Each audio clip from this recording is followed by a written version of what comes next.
तात्पर्य कहने का ये कि पागलों की जितनी भी परिभाषाएं हो सकती है हम पर सब लागू होती है। आप लोग कहेंगे होती होंगी, लेकिन देखिए हम तो पागल खाने के बाहर घूम रहे हैं। कोई कर दे हमको पागल खाने में बंद?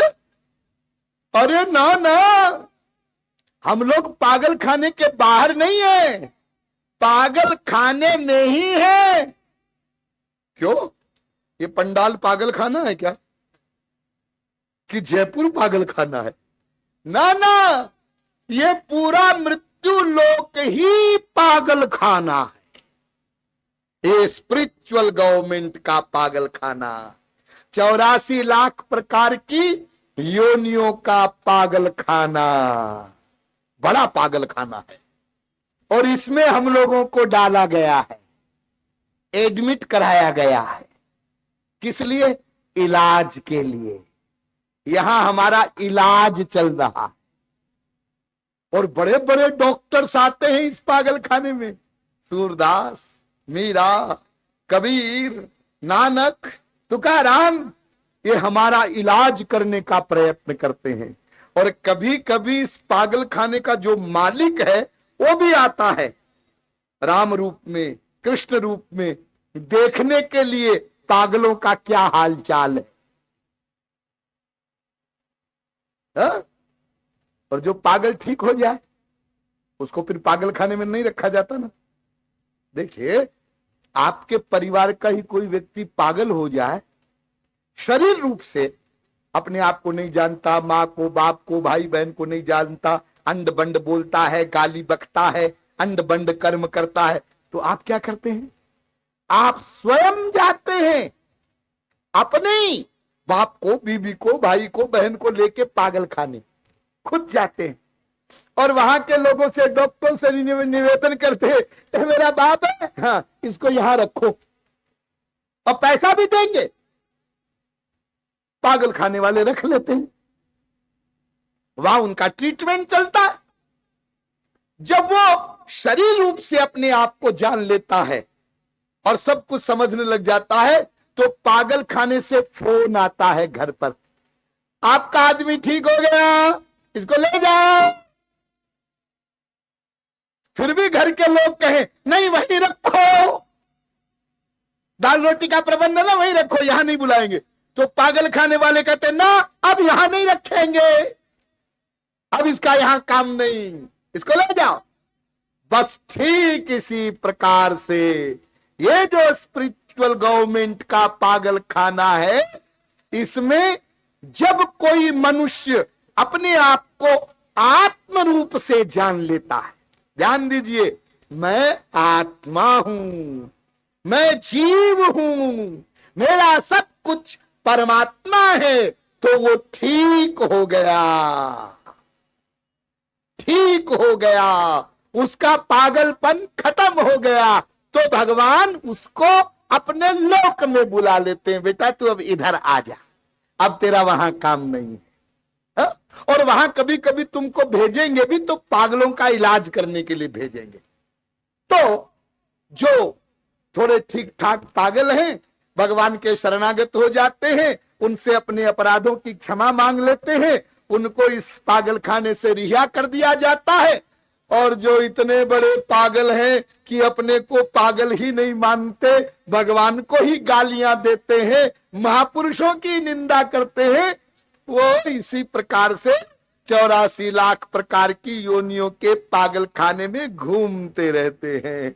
इसलिए तुलसीदास जी कहते हैं कि फिरत सदा माया कर प्रेरा, और काल कर्म स्वभाव गुण घेरा। तो हम लोग हैं तो इतने बड़े पागल, लेकिन अपने आप को पागल मानते नहीं है। और पागल की सबसे पहली पहचान यही है, ये जो दुनियावी पागल खाना है ना, इसका पागल भी अपने को पागल नहीं मानता, वो अपने को बिल्कुल ठीक मानता है। अरे मानने का हाल तो यह है कि यदि हमको कोई कह दे, शर्मा जी आप जरा क्रैक हैं, जरा। तो शर्मा जी कहते हैं दोबारा बोला ना तो जबान खींच लूंगा। अरे मैंने तो आपको जरा क्रैक कहा है, आप तो फुल मैड है। क्यों? अरे आप में इतनी सी भी सुनने की सामर्थ्य नहीं है, इतनी सहनशीलता नहीं है, जरा क्रैक कहा हमने। और यदि कोई व्यक्ति कह दे शर्मा जी आप जरा क्रैक नहीं है, आप तो सिद्ध हैं, सर्वज्ञ हैं, महात्मा हैं। जब ऐसा कहा गया तो शर्मा जी कहते हैं जी क्या कह रहे हो, मैं तो ना चीज हो। हा? और जब ना चीज कहा तो कहता जबान खींच लूंगा। अरे दोनों में से क्या हो, तुम अल्पज्ञ हो कि सर्वज्ञ हो? जब अल्पज्ञ माने, अल्पज्ञ अच्छा सा शब्द है, अल्पज्ञ माने मूर्ख, अज्ञानी, बहुत थोड़ा जानने वाला। तो यदि कहा जाए मूर्ख हो तो कहता जबान खींचूंगा, और यदि कहा जाए सर्वज्ञ हो, सब कुछ जानते हो, तब कहता है ना चीज हूं। आखिर तुम दोनों में से क्या हो? आप समझे नहीं, मैं पागल हूं। यदि मैं ठीक होता तो दोनों में से एक तो अपने आप को मानता ना। तो सारांश ये है कि कोई भी पर्सनैलिटी का कोई भी कर्म बिना प्रयोजन के नहीं हो सकता, चाहे वो पागल खाने वाला पागल हो, और चाहे हम लोग हों, और चाहे इसी बड़े पागल खाने में रहने वाले महात्मा लोग हों, महापुरुष लोग हों।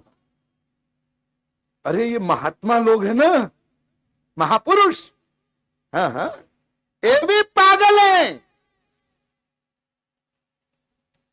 अब तो आप लोगों को कुछ संतोष हो गया होगा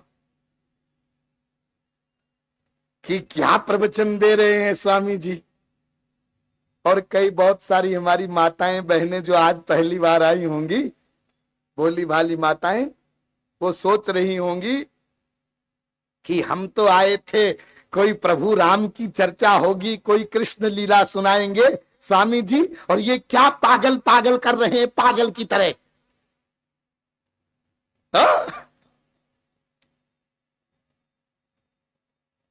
देखिए मैंने आपको इशारा किया था ना पहले दिन, मैं दर्शन शास्त्र बोलूंगा इसलिए थोड़ा बुद्धि पर जोर पड़ेगा, लेकिन आप लोग घबराइए मत, सब प्रकार का सब्जेक्ट आपके सामने आएगा, और जितना समझाना जरूरी है उतना ही मैं समझाऊंगा। मेरे पास टाइम बहुत कम है, 21 दिन बहुत कम पड़ेंगे। तो ये जो महापुरुष लोग, महात्मा लोग जिनको आप कहते हैं, ये भी पागल हैं। अरे ये तो हमसे भी बड़े पागल, लेकिन एक अंतर है। अंतर है क्या? हम लोग संसार के लिए पागल हैं और महात्मा लोग भगवान के लिए पागल हैं। है दोनों पागल, है दोनों पागल। हाँ? स्वामी रामकृष्ण परमहंस दक्षिणेश्वर में, कोलकाता में उनका निवास, काली मंदिर में बैठे होंगे यहाँ कई लोग जिन्होंने दर्शन किए होंगे वो उस स्थान के, दिव्य स्थान के। तो रामकृष्ण परमहंस के समय में वो वहां के निवासी लोग उनको कहते थे पागल। कोई पागल है क्योंकि उनकी सब क्रियाएं अटपटी। काली मां को माला पहनाने जावे, मां मां मां, और खुद ही माला पहन ले।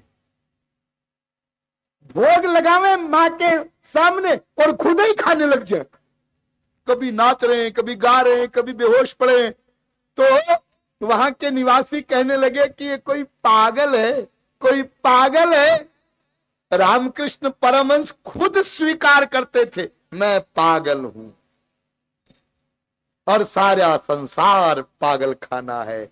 कोई स्त्री के लिए पागल है, कोई पति के लिए पागल है, कोई पैसे के लिए पागल है, कोई पोस्ट के लिए पागल है, कोई प्रतिष्ठा के लिए पागल है। मैं भी एक पागल हूं, लेकिन मैं मां के लिए, मैं भगवान के लिए पागल हूं, इसलिए मेरा पागलपन सर्वश्रेष्ठ है।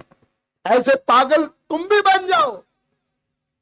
तुकाराम जी महाराज महाराष्ट्र के संत, आपने सुना होगा। तो वो गृहस्थ थे, लेकिन भगवान के प्रेम में उन्मत्त, और गृहस्थ धर्म का पालन ठीक ठीक नहीं कर पाते थे। तो उनको लोग कहते थे ये बिगड़ गए, ये बिगड़ गए।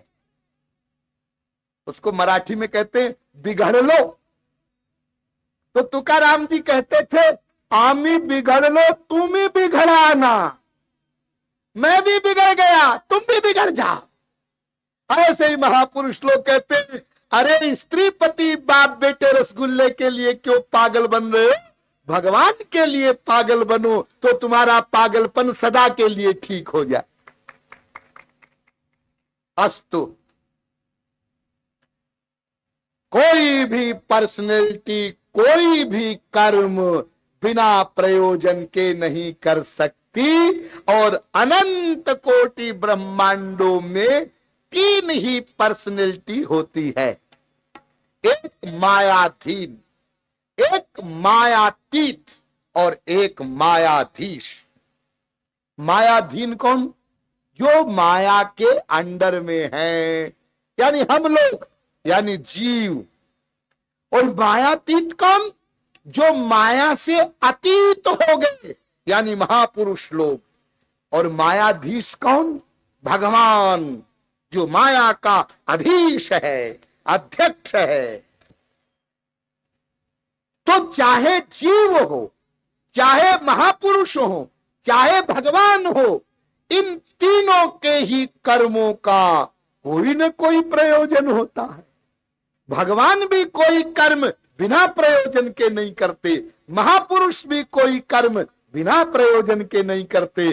तो फिर हम जीवों के कर्मों का प्रयोजन तो होगा ही ना। चलो भगवान को और महापुरुषों को छोड़ो, उनकी बातें बाद में करेंगे, पहले जरा हम लोग अपनी बातें कर लें। हम जो जीव हैं, तो हम आपस में बातचीत करें। हम क्या चाहते हैं, हम क्या चाहते हैं,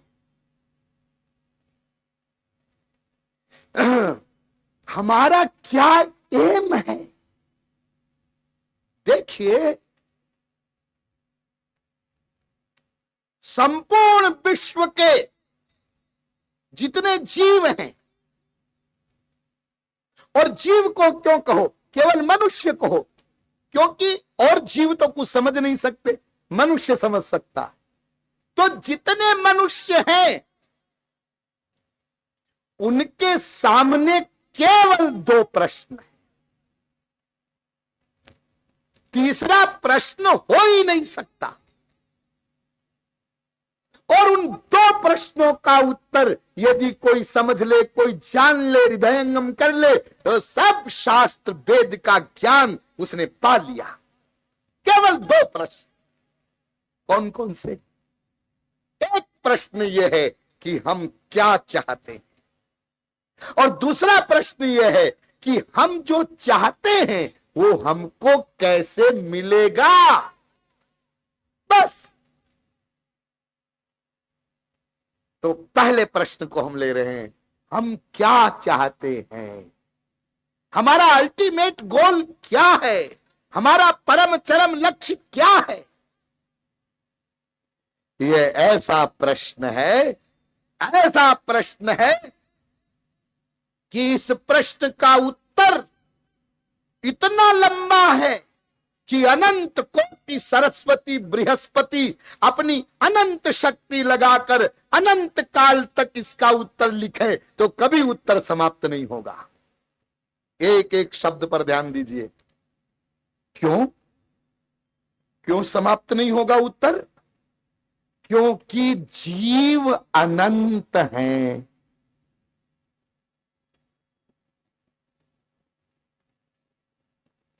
आप थोड़े से लोग यहां बैठे, यदि आपको अलग अलग कोई पूछे आप क्या चाहते हैं, आप क्या चाहते हैं, तो अलग अलग उत्तर आएगा। एक व्यक्ति से पूछा, क्यों वर्मा जी आप क्या चाहते हैं? स्वामी जी और तो सब ठीक है, किराए के मकान में रहता हूं, एक खुद का जयपुर में घर हो। अच्छा, तुम मकान चाहते हो? हाँ, बैठ जाओ। शर्मा जी आप क्या चाहते हैं? और तो स्वामी जी सब ठीक ही है, जरा थोड़ा बैंक बैलेंस हो 10-20 लाख, और सब ठीक है। अच्छा, तुम पैसा चाहते? अच्छा, तो गुप्ता जी आप क्या चाहते हैं? स्वामी जी बस सब पढ़ाई लिखाई तो हो ही गई, व्यापार बिजनेस भी चल ही रहा है, एक बस अच्छी सी लड़की मिल जाए, मेरा ब्याह हो जाए। अच्छा अच्छा, तुम पत्नी चाहते हो, स्त्री? हाँ हाँ, ब्याह हो जाए। अच्छा ठीक है, बैठो। हाँ अग्रवाल साहब आप क्या चाहते हैं? और सब ठीक है स्वामी जी, लेकिन ऐसा है कि एक पोता नहीं है, पोता, पोता हो जाए। तो तुम पोता चाहते हो? अच्छा अच्छा अच्छा अच्छा, सब आप बताइए जरा, आप क्या चाहते हैं?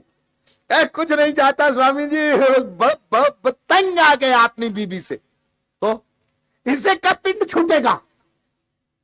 अरे एक तो कह रहा था बीबी मिल जाए, तू कह रहा है कब पिंड छूटेगा?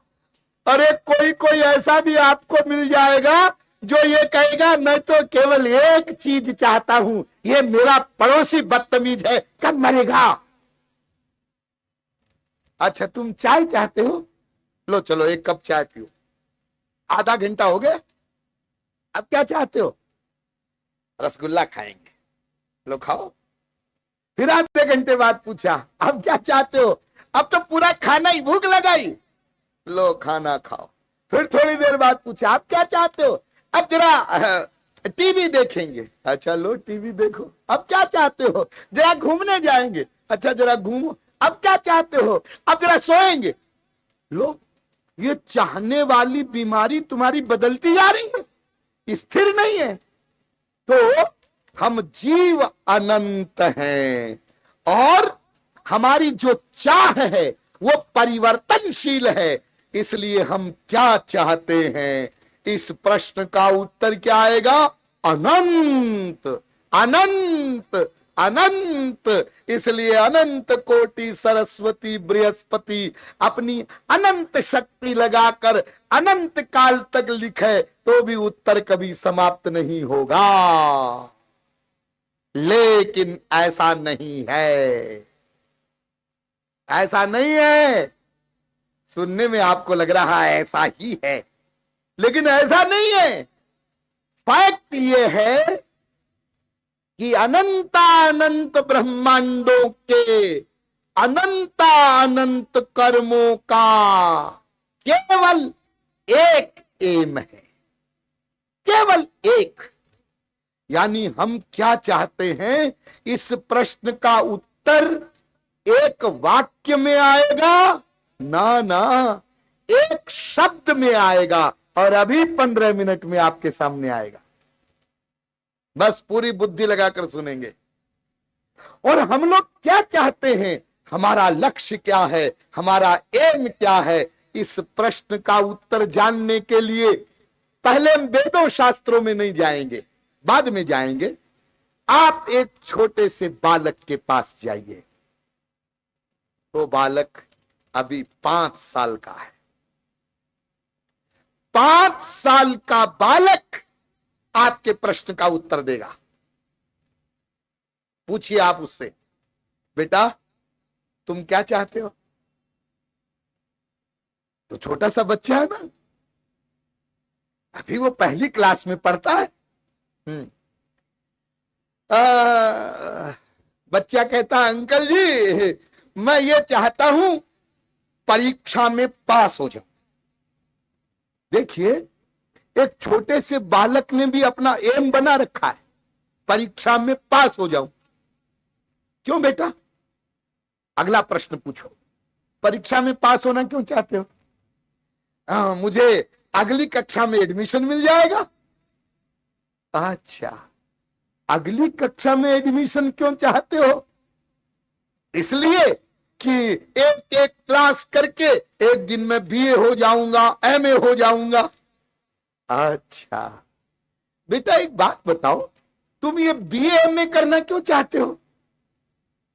हम जब बीए हो जाएंगे, एमए हो जाएंगे, इंजीनियर बन जाएंगे, डॉक्टर बन जाएंगे, तो हमको कोई बढ़िया सी नौकरी मिल जाएगी। नौकरी? नौकरी? अरे नौकरी माने क्या होता है? नौकरी माने दूसरों की नौकरी करना, नौकर बनना। हा? तुम बाप की आज्ञा मानते नहीं हो, माँ की आज्ञा मानते नहीं हो, और दूसरों की नौकरी करने के लिए ये 15 साल 16 साल तुम पढ़ोगे? तो नौकरी करना ये तुम्हारा एम है? नहीं नहीं नहीं नहीं, वो नौकरी करेंगे ना, या बिजनेस करेंगे।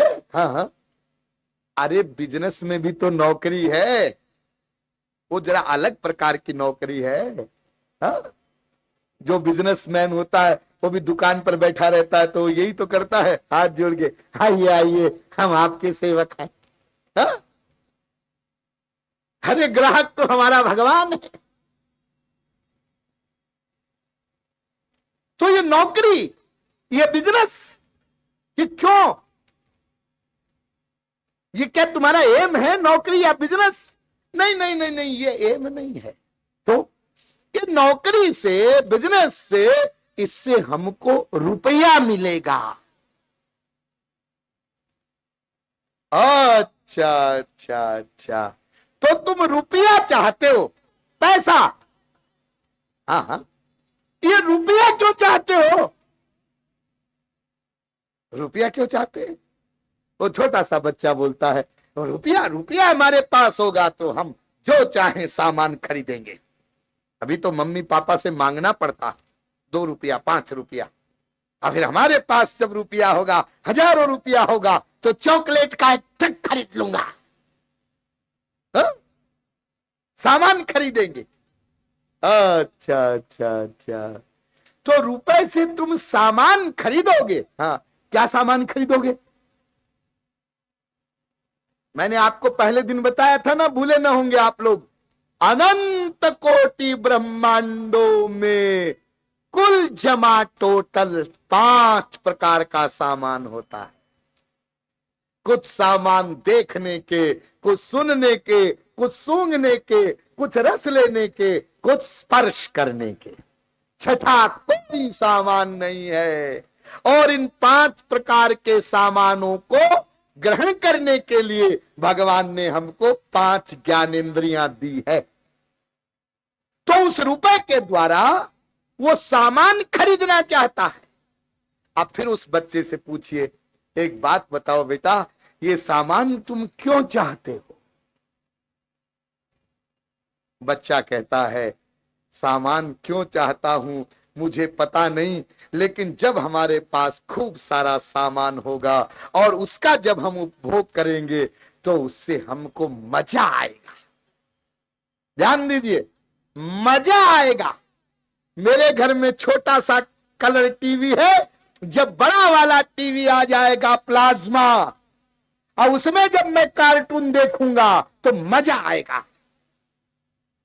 मजा, मजा माने आनंद मिलेगा, सुख मिलेगा, शांति मिलेगी, पीस मिलेगी, हैप्पीनेस मिलेगी, लुत्फ मिलेगा। अच्छा अच्छा अच्छा, इसका मतलब ये हुआ तुम आनंद चाहते हो, तुम सुख चाहते हो, तुम शांति चाहते हो, और उसी आनंद के लिए ये सब सामान चाहते हो।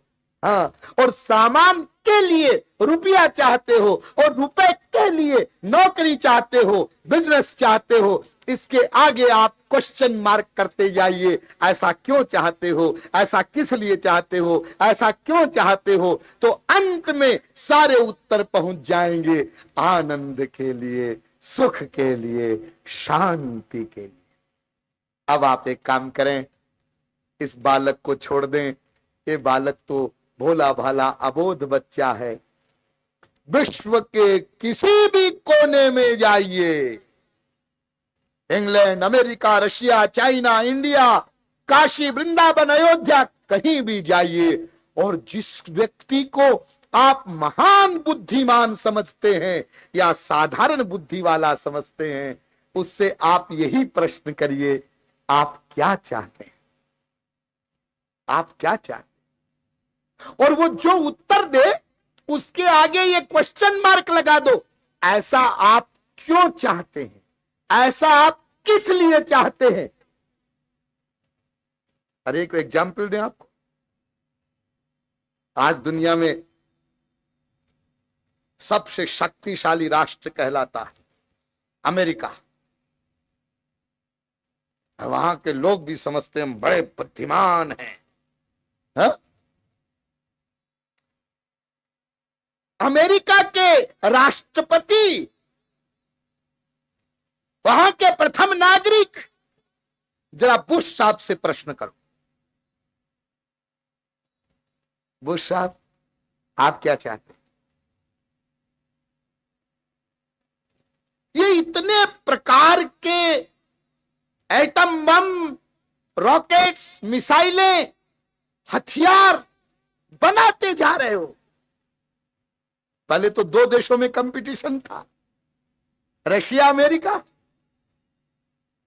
अब रशिया तो छिन्न भिन्न हो गया और सुपर पावर बन गया अमेरिका। कोई कुछ मत बनाओ, हम सब बनाएंगे, हम सबको रोकेंगे, हमको कोई नहीं रोकना। हम एंटी मिसाइल प्रोग्राम चलाएंगे, कोई नहीं रोकना। अच्छा, ये आपने